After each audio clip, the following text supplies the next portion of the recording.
Welcome back to the Rein in Your Herd podcast. Thanks for tuning in to another episode where we will teach you how to harness the power of the internet to grow your online herd. I'm Laura. And I'm April. We can't wait to watch your business grow when you implement what you learn from the podcast. Whether you own a stable or a boarding facility, offer riding lessons and horse training, or are building an online membership for equine education, these tips can help you get more clients. Thanks for tuning in. If you're enjoying the podcast, please hit subscribe and leave us a review. If you share your business name in your review, you just might hear it in a future episode. Today on episode 16, we have Carly Kade joining us. She is an independently published author with a 3-book series. Her books include In the Reins, Cowboy Away, and Chopin Promise. Welcome, Carly, to this show. Hi, April and Laura. I am so excited to be here. Thank you for having me as a guest. I can't wait to talk about a bunch of good stuff. Oh, yeah, definitely. I just wanted to say that I'm halfway through this book and I'm loving it. I'm loving learning about McKinnon for sure. Oh, that's so exciting. And I love hearing feedback like that. Thank you for being such a big supporter of my books, April, and going on this journey with me and supporting my author dream. I really, really appreciate it. Cowboy Away is definitely one of my favorites in the series. Yeah, I love it so far. You guys, I'm not going to lie. Recording these episodes with our wonderful guests is getting expensive for me, but I'm definitely going to be buying a copy of the books after we get off the recording, and I'm excited to learn more and dig in. That's exciting. So Laura, I don't know if you have a Kindle or if you're a member of Kindle Unlimited, but the trilogy is available in a box set, and it's a very cost-effective way to read the books because it's in the Kindle Unlimited program, which means that Kindle Unlimited members can read the books for free. Or if you want to buy all 3 books at once, it's a discounted price in the box set. So In the Reins, Cowboy Away, and Chopin Promise are bundled for your reading pleasure. Awesome. Okay, I'm definitely going to have to check that out. I know nothing about that program, but I'm going to take a look at it. Cool. So, okay, Carly, what inspired you? My first horse was definitely my heart horse. We had 3 incredible years together, and I feel like there's a book in there. But what really made you jump off the fence and say, I'm going to do this? It's interesting because, first of all, I think everyone has a book in them. I think there's like a statistic out there that says, like 80% of the population in humanity wants to write a book, but only 3% do. And I think a lot of what gets in the way is fear. But you can overcome that because the only thing you have to do is make a little time, sit down every day and start writing your story. And for me, what my experience with that is once you sit down and start writing, it sort of just kind of magically flows through you. It's like the muse showing up and guiding you on your way. Stephen King wrote a great book called On Writing that I would highly recommend. And his quote is, the scariest moment is always just before you start. And I love that quote because it is so, so true. So going back to my books, I have always enjoyed creative writing. I was always in, like honors English classes and always really liked creative writing. I always thought myself more of a poet. I never had the intention to start out and write a book, let alone 3 books. But one day, I always carry a journal with me. So one day, McKinnon Kelly, the lead character in the Reins series, he's our handsome cowboy horse trainer, kind of magically appeared in the form of a poem. And I wrote the poem down and I was like, that's interesting. Where did he come from? Because I believe the characters just show up and they want their story told through you. You're not telling their story, they are. And then a couple days later, I wrote the entire end of the book, which is so strange. And I was like, I don't know what this is. And I started sitting down and playing with writing a book, and I stopped and I started and I shelved it so many times because I was like, who am I to write a book? I don't know what I'm doing. How am I going to do this? But the story just would not leave me alone. So I started messing around and writing down chapters. And then I had so much self-doubt. I sat down one day and I said to my husband, I was like, will you just read these chapters and tell me if they have any merit at all before I, spend a lot of time on this? And he was like, oh yeah, I'll read them. And let me tell you, the only book series my husband has ever read is the Hunger Games series on our honeymoon, which is, he's not a reader. So when he read my chapters, I was sitting there and he was laughing, he was engaging, he was enjoying it. And as he was reading it aloud to me, I'm like, I don't know where this came from. Like, who was writing this? Where was I where this So was? I want to stop up and say, so you handed it to him and asked him to read it, and then you sat there and watched him while he did it. Yeah, That's it was awesome. I would have been like, go in the bedroom and close the door, come out.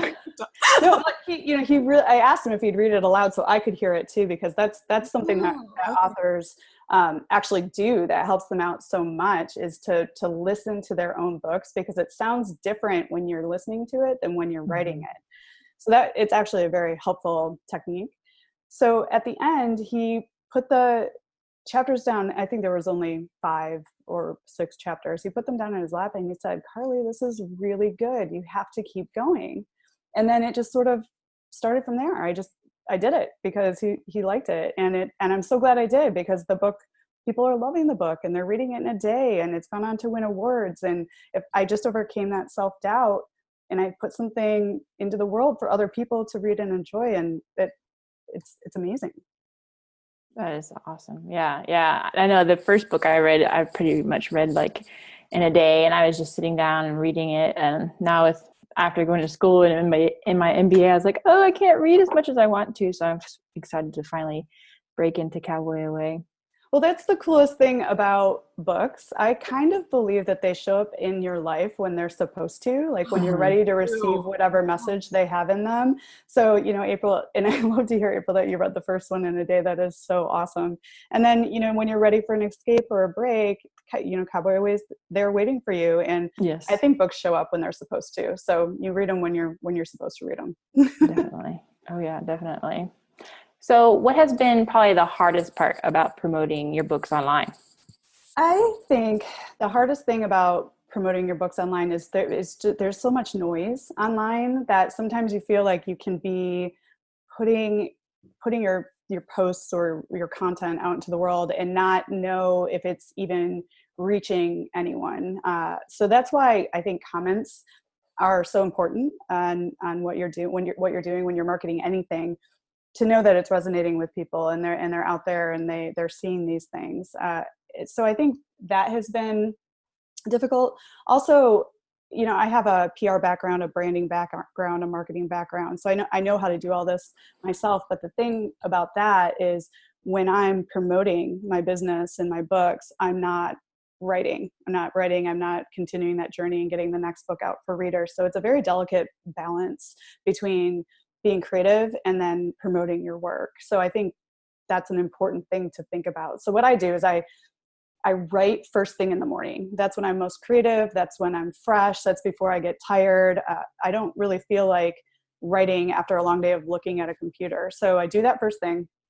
And then I map my day so I know where I want to go. So when I go into social media and I go to promote my work, I go in there and I get things done, and then I get out really fast, because social media can be sort of a rabbit hole. You can go down a lot of rabbit holes and spend a lot of time not generating anything that actually creates ultimate goal, which is creating something of value, right? Oh, definitely. Oh yeah. You could spend hours on social media just scrolling and just, yeah.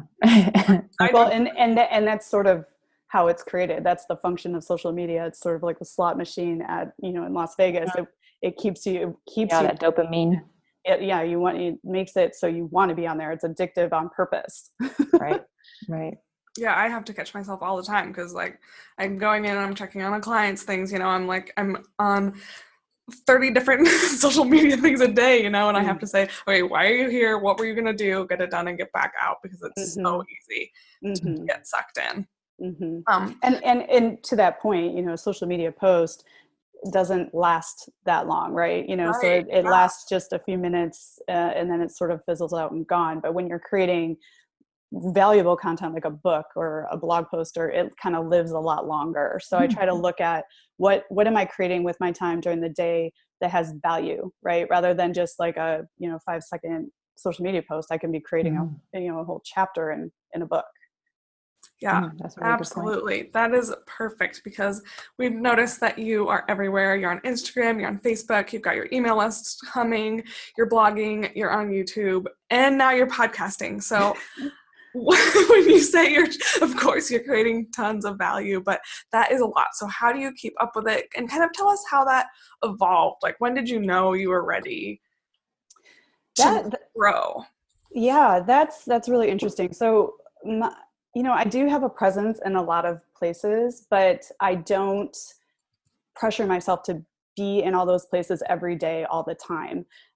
So I actually started building my brand before I even wrote my first book. I started connecting with people. I started playing around with what works and what doesn't. And I was very thoughtful about taking on channels. I think when I first developed my brand, I started with Facebook and I started with Twitter. And then a little ways longer, I developed an Instagram channel and played with that. And then it just sort of naturally kind of happened that I was in all the places that I think where my readers are, where there's a community of readers and equestrians who would be interested in the kind of content I was creating. So I sort of started off with a few and then added a couple more, and never pressured myself to post every single day. You don't have to do it that way. Yeah. And then what I also do too, that has been really helpful for me is I don't force anything. When I sit down at my desk to start my work every day, I kind of look inside and see, what does the muse want me to do today? I may have a really long, I have to-do list like crazy. I always keep track of my to-do list, but I always follow the muse because sometimes it's like, there's this great idea that I have for my book that I have to get down, even though I do that first thing in the morning, it might show up a little later in the afternoon. So I follow that. Or it might be something inspired me to create a video, like the horses did something silly. And, I went out and I captured that, and then that becomes content. Or I'm at a speaking engagement that day. So I sort of follow, or a blog post might just bubble up in my mind. And I just follow the creativity. And that generally helps me create my content. I also, I think we get into this a little bit later, but I don't force myself. I follow the creativity, and I make a rule also, because I think we're overly involved in our screens on on our phones, on our computers, and we're overly involved. Like I said, social media is a rabbit hole. So I make a rule to stop my working day at 5:30, 6 o'clock every day and turn off the screens. I don't do social media. I don't look at my phone. I don't do the computer. I don't do anything, so I can recharge for the next day. And I feel like that's a real service to my brain and my creativity, is to, and be present with my horses and my family and my dogs. I think that's really important. You can have a presence everywhere, but you don't have to be there all the time.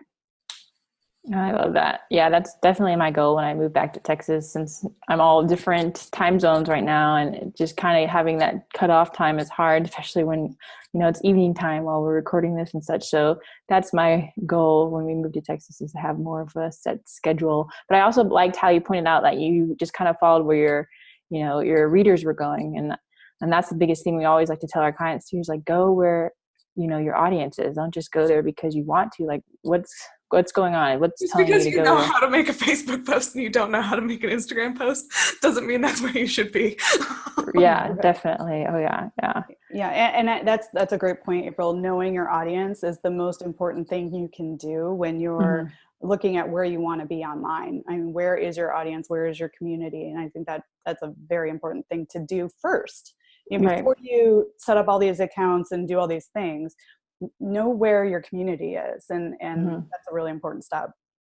Definitely. Oh yeah, for sure. So with all these platforms that we're talking about, which one do you think has made the major impact, or just had a really great exposure on all your books? I have it's so funny. It's where I have probably my least amount of followers, but I think the biggest amount of impact is I really have fun with my YouTube channel. I make Meet the Characters series for each of my books, and I also launch book trailers. But the value of that is then I can take those videos that I've created for my books and embed them in my website.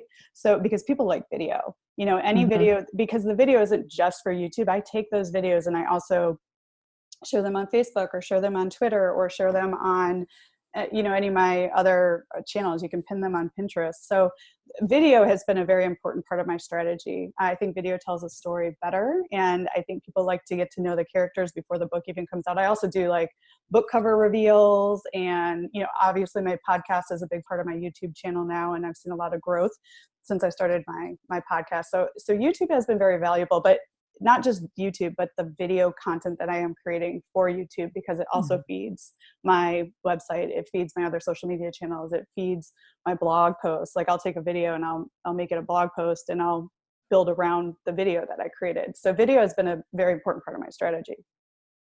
Oh yeah. I've seen some of the videos even. I think when I was first starting to read your books, I was just like, where is she? And just followed you like everywhere. And I saw the YouTube videos and I, saw like the little McKinnon characters, and it just like didn't really made my mind wander more with the characters in the books and such. So I thought that was awesome. Oh, cool. I'm so glad you like that. And thank you for following me. I really appreciate it. I mean, I wouldn't be anything without readers like you. I mean, you're why I do this. So it's really I love cool it to get that feedback. Absolutely. Alrighty, so we always do what's called our pony update in the middle of our podcast because horses brought us together and it's why we're here. So Carly, tell us about your horses, why you love them, what you do with them, where they are. Tell us all the wonderful things you've got going on with your horses. Oh boy, I could talk about this for about 4 years, but I'll keep it brief. So the most exciting thing that's recently developed for me is that for the first time in my horse owning life, I have been able to bring Sissy home. I've always been a boarder and had to always, travel to get to her. So she is now in my backyard. I'm actually sitting in my office right now and I can look out my window and I see her. I love that. Yes. Oh, it's like a dream come true. I've dreamed of this ever since I was a little cowgirl. So it has been the most amazing change in my horse owning life. So I've owned Sissy for 14 years. She's my heart horse. She's a paint mare. Her registered name is I'm Gonna Kiss You. And we used to do a lot of showing in showmanship, Western pleasure, horsemanship, but she's since been retired. So we are now exploring the opportunity to trail ride because my horse property is right across the street. I literally walk a block across the street and I'm in the Phoenix Mountain Preserve, and there are hundreds and hundreds of miles of trails that we can go and explore and ride through the mountains. It is a dream come true. Yeah. Oh, gosh. Yeah. It's so exciting and so cool. And, I love the physicality of having your horse at home too. It's such a great workout and good exercise. And I feel like my bond with her is growing even deeper now that I'm her sole caretaker. So it's been really cool. And we just got an addition to our herd. So Sissy now has a sister. When we bought the horse property, which is about a year ago, we did some renovations and I was quietly always looking for another horse for my husband so we could go trail riding together. He's gotten into horses. He's actually pretty much a natural. He has excellent equitation. So I was always like kind of showing him pictures and he was like, no. And then of course I'm a fan of the color breeds. So Tanner popped up one day and she's a buckskin. Her name is Tanner. Adam named her. She's a buckskin. And I showed him her picture and he was like, oh, I like her. And I was like, okay, made an appointment immediately to go see the horse on the Saturday. But I told him, I said, you cannot fall in love with Tanner right away, or this horse right away, because this is the first horse we're looking at. Of course he fell in love with her. He negotiated with the woman that was selling her and we ended up bringing her home like a week later after she passed the vet exam, but she's been a perfect fit. She and Sissy get along really well. Actually, speaking of my YouTube channel, I made two videos. One video of when Sissy first came home, and then I made a video of the day we brought Tanner home. So if you want to know more about Sissy and Tanner, they are stars on my YouTube channel. Sissy inspired the lead character horse Faith in my In the Reins series. So my trials and tribulations with her, helped me write that book. So my horses are a very important part of my life, and I'm happiest when I'm in the saddle and I'm with my horses. And my horse owning life is just so spectacular right now. I'm so happy. Yeah, I know. I loved watching the video when you were taking Sissy home. I was just so excited for you. I was like, oh my gosh, dream come true for all us horse lovers. So it was like relatable things as a horse person is home. It's really great. And I'm just so beyond happy. I feel really content because I realized I always had this anxiety about how my horse was being taken care of, and I always had anxiety about how I could fit her into my schedule. And then every weekend I had to run out to the barn, and we only had the one horse, so my husband and I were apart. So I feel like it's freed up a lot of time for me having her at home. Plus it eliminated that enormous expense of boarding. I mean, having a horse at home is, if you can afford the property, it's so much more cost effective to have your horse at home. So it's just a win-win. So tell me what it's done for your creativity. Like, when you're riding, does the ability to look out and see your horses in the pasture really inspire you? Oh, absolutely. I mean, it's I can't even tell you what it feels like to look out and see them. They may do something, because as a writer, even though I'm writing fiction, things that happen in my life or moments that happen in my life do wind up in the books. Like the horses might do something in like this, and it inspires a whole chapter. Or I'm out riding with my horse. Sometimes I have to jump off really quick, and like when I was at the boarding barn, I would grab whatever I could to hurry up and write down something that popped into my head while I was writing. And a couple times it was the torn out inside of a feed bag, so That's awesome. We are interrupting this podcast episode to share our membership bundle with you. Laura and I are combining our membership so you don't have to choose between learning how to build your community and tackling the tech challenges of running your business. That means the content coaching group and tech-savvy equestrians will be offered together. For just $99 a month, you can hop into both groups and get all the strategies and tools you need to grow your online herd. You can sign up at reininyourherd.com/membership-bundle. That's reininyourherd.com/membership-bundle. That's great. So as Laura has talked about, she would one day like to write a book. And I know you and I have talked about how I would like to write a book. So what are the best resources that have helped you along the way? Well, a few things. Well, one, I strongly believe in coaching. I've had some good coaches along the way that kept me on track and on target. And I was involved in some coaching programs that really helped me with my writing and where I wanted to go. But also, I did a lot of reading, and I listened to a lot of podcasts because you don't know, when you start off on this, there's a lot to learn. My first advice though, before you do anything, is write the book. You can't think about all this other stuff like the marketing or the, publishing, or you can't think about any of that until you actually have a book written. So my advice when you're starting out writing is just write the book. But then podcasts were so valuable, and other authors. I learned so much from other authors, particularly through their podcasts. And then of course I read books about how to write a book. And that was great use of my time because I was always learning. So I would listen to podcasts when I was at the gym on the treadmill. Makes it a whole lot less tedious when you're actually learning something. When I was commuting to the barn, I was listening to podcasts. So podcasts were hugely valuable to me when I was starting out, and just educating yourself. I think that's the most important thing before you take on any project, is educate yourself. Like, answers are not going to magically show up. Get a good coach, listen to podcasts, read books, do Google searches, like educate yourself about the platforms and what direction you want to go in. And I think that's more important than anything too, because once you've written the book, you want to own your intellectual property. And that is a big thing that authors sometimes miss out on, because they're hunting down those traditional publishers, and often they sign away rights without even realizing it. I own all of my intellectual property being an independently published author. And I made that choice specifically because not only do I own my intellectual property, but I make more money being an independent author. So that was my decision. And that's why I started my Equestrian Author Spotlight podcast, because it's actually the resource that I wish that I had when I was starting out on my journey. Very focused, very much about horses.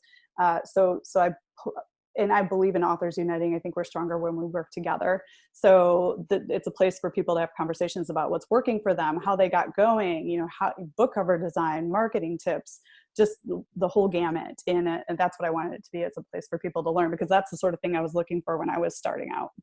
I have even purchased a few books from reading your blogs and the Equestrian Author Spotlight and such. I think, I can't even remember it off the top of my head, but it was like for a child's book, and I purchased that like immediately for my daughter, and we've read that so many times through at night before she goes to bed. Oh, see, this is fantastic feedback. These are the sort of things that you love to hear. So that's why that's why I was saying, you sometimes think you're putting your work out into the world and nobody's hearing it, and then hearing things like this, that it's like resonating and it encouraged a purchase and you learned something, is such awesome feedback. So thank you. That's what I was hoping it would do. Shine a light and spotlight the horse books and the authors and all the great work that they're doing. So you've been successful at it. Well, thank you. Absolutely. Or do you want me to ask that one? I know it's all in purple. It's purple. Yeah. Sorry. So what advice would you give business owners about creating content for multiple platforms, since you are everywhere? And I know we've talked about it a little bit, but if you had any further advice. Absolutely. So when I think about creating content, I think it's important, first of all, to pick the channels that speak to you, that you will want to keep updated. I think there's nothing worse for a brand or an author or a business owner when they open up a platform, let's just say Twitter, and then they just leave it out there and it hasn't been updated in years or months. It's really important that you always stay current and make sure those channels stay current. And it may seem really tedious to manage a lot of channels, but how I look at it is, when you're creating content, not only go with what the muse is telling you to write or the creative side of you is telling you to complete and work with, but create content that you can spread across all your channels. So I might, I've been talking a lot about video. Let's say I go to a speaking engagement. I'll record the speaking engagement. This is just an example. You can record the speaking engagement, and then you use that video to feed your YouTube channel. You take that video, you can embed it into your blog and write a post about the experience at the event. And then and then you take that blog post and you take it to Facebook, you take it to Twitter, and you link, so it drives people back to your website. You pull out maybe a quote or a chunk or a tip from that, and you make a post and you make a graphic that came from that speaking engagement, and you link back to your website. I think it's important. You can take that one piece and you take a picture of yourself at the podium, you put it on Instagram, or you share in your stories about the event that you're going to or you're at. So you take that one idea or that one topic, and you can use it on all the different channels. But I think it's important not just to plaster post the exact same thing on every channel. Change it up a little bit, switch around the wording, make a tip rather than the whole video and then link to the video. So just take that one piece and it can feed all of your channels. And for me, I can take, so I put out a podcast episode every Wednesday. I add the video to YouTube. I create a blog post for the show notes. I share it on Twitter and Facebook, Instagram in my stories, and pin it on Pinterest, and then put it on Tumblr. But all that takes me like 20 minutes, because I know what I want to say, and I just change it up a little bit for each channel. So it doesn't have to be daunting. And again, you don't have to do it every day. Just make sure you're doing it, you're keeping it current. So there's always something there. If somebody discovers you, because people are discovering you all the time. People may never have heard of me, and then they go to my channel and they're like, oh, who is this person? Like, I do this all the time. I discover someone or discover a new author, and I want to go find more information about them. And then I get to their website and it's down, or I get to their Twitter feed and they haven't updated it in 3 years. And I'm like, oh, and then, there's no information, there's nothing current. So you have to be careful to keep things current, and you don't have to be everywhere. Just pick one or two places. Right. Yeah. I liked how you're talking about, how you utilize it against all these other platforms, but you're making sure that you're using that platform correctly. So like, I know I've talked about it too before, like you can't just sometimes YouTube links aren't always the happiest on Facebook. Sometimes actually uploading the Facebook video on Facebook makes Facebook happy, because now they're trying to do their own TV and such. So it's always making sure you're making that platform happy and such, that way you're getting the best reach out of it too, and you're not just wasting your time. Absolutely correct. And then that goes back to educating yourself. Educate yourself, or talk to someone like Laura and April or me about how these platforms work. You don't have to create a ton of work for yourself, but you do have to educate yourself on what works best for those platforms. Absolutely. Yeah, absolutely. I totally agree. So this is kind of perfect. Do you think that promoting your books is any different than, promoting a product or a service? And kind of how do you envision what you do transferring to someone who maybe has a tack store, or they're a trainer, or that kind of thing? Absolutely. I don't think promoting a book is any different than promoting any other product or service. I think it's all very much the same. I think what's important is to make it unique to you, right? Like whatever you're promoting, this is sort of where branding comes in. Is it on brand? Does it speak to people? And I think the biggest recommendation for promoting anything is don't just constantly be promoting sell, buy. You have to, people are interested in the people behind the product. So you want to get to know the people that support your business, get to know the people that want to buy your products or services, and let them get to know you a little before trying to ask for that sale or that buy. A lot of times people have to see something or see you. I think it's like a billion times before they actually are engaged to make a purchase. So by offering interesting stories, valuable content, and then talking about your books or what you're doing in events is an important way to do that. But just don't, what I see happening a lot with authors, and I'm sure this is similar for other products and services, is that they'll just over and over again post the cover of their book, and then, buy this for $9.99 and then the link to Amazon over and over and over and over again. And they, they put it in groups and they put it on their pages, and there's nothing else. There's no other, who is this person? Yeah. Way to connect. Kind of way to connect. Absolutely. That's especially crazy with somebody who, because a lot of times it's a mental block where I'm not comfortable putting myself out there, but oh my gosh, you wrote a book. That's like one of the most incredible ways to show your heart to the world that you can possibly imagine. So if you can write a book, you can show your face on social media. That is true. I think writing a book is like the scariest thing in the world, because you are putting your creative soul on the line for people to love and also for people to hate. Because I think one of the biggest things to keep in mind is not everyone's going to like your product or your service or your book, because we all are different people and we all have different content that we like to consume. So, it's like when I first got going, I was always like nervous about a negative review, or I was upset when someone like unfollowed me or something. But if somebody unfollows me, that means they're not a right fit for me. And you cannot feel bad about that. Or if somebody leaves a review, I hope it's like constructive, right? I didn't because like I've interviewed authors on my Equestrian Author Spotlight podcast that say that people just leave these reviews they'll say something like hell no, and that's hurtful to an author, because it takes a lot to write a book. So if you don't like it, that's okay, but be constructive about the why, so that I can understand. You can learn from it. I'm very fortunate. I've never gotten a 1 or 2 star review, which is fabulous. Like, I'm all 3 stars and above for all of my books, which is amazing feedback and very rare. But, some of the reviews that were a little more difficult, I learned a lot from. And so you just have to take that on as a learning experience, and you have to get a thick skin. If you're going to do anything online, if you're going to sell a product, if you're going to offer a service, if you're going to write a book, you just have to know that you're not a good fit for everybody. And that's okay, because that's life, right? And but it's crazy putting because your heart and soul goes into this stuff, and then it took a while for me to get comfortable with that.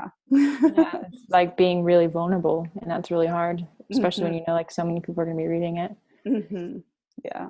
So now that we're talking about all these fun books, is there a 4th one on the way? Because I know I'm ready to read the 3rd one shortly after this one. So is there a 4th one on the way? Yes, I'm super duper excited. So I'm working on the 4th book in the series. Right now I'm calling it JD's Story. That is probably not what the title will end up being. But I never know what I'm going to name my books until the story tells me what it wants to be called. It was the same with all 3 books in the Reins, Cowboy Away, and Chopin Promise. When I typed those words, I knew that was going to be the title of the book. So JD's Story hasn't told me. But the coolest thing about JD's Story is I have readers that are reaching out to me and are saying, I love JD. I want more of JD. And I was kind of hoping that would happen. So JD is our handsome bull rider with swagger and kind of, super handsome, and then, but sort of rough around the edges. And then McKenna Kelly is the pensive cowboy horse trainer. And he's sort of the other side of the gamut. And I was hoping that it would be difficult for readers to choose between the 2 cowboys. So, and that's happened. So people want JD. So I'm telling JD's story. Of course, all the other characters from Greenbrier will be coming along on the book, but it's, it's like the continuation is telling JD's story, so you can get to know JD a little bit better. So it's fun. Oh, that's awesome. I'm really excited. Yeah. Oh yeah. Gosh, I have so much to catch up on. I need to leave right now so I can get these books and start reading. Well, so I need to ask though, April, who's your cowboy? Is it JD or is it McKinnon? I think it's McKinnon, because the slyness of JD sometimes, like, because I'm so used to, because like when they're in the bar and such, like that makes me think of when I was in college and I would go to the bar and you'd have those guys, and that totally makes me think of JD when I read the. So. Yeah, that's awesome. Yeah. McKinnon was like my guy too. I basically wrote my dream cowboy in McKinnon Kelly and in the Reins. So it's funny. He's like a combination of all the good and the bad and all the things that I ever wanted, and he made my heart swoon as I typed his words. I can tell from your 5-second description that I would also be a McKinnon in the McKinnon camp.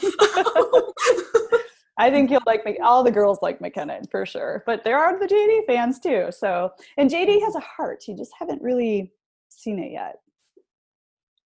I'm probably JD. Team. So, Carly, I'm so excited that you've been on here. Can you tell us where the listeners can find you? Like, where are all those places they can find you? Well, absolutely. So all the places you can find me are linked through my website, which is Carly Kade, Kade, creative.com. And you can get to all those places there. But I also have a presence on YouTube, Twitter, Facebook, Instagram, and Pinterest. And I have my Equestrian Author Spotlight, which you can also follow on YouTube or via the feed. So there's that out there. And then all the books are available pretty much anywhere where you can buy books: Amazon, Barnes & Noble, Kobo, iBooks.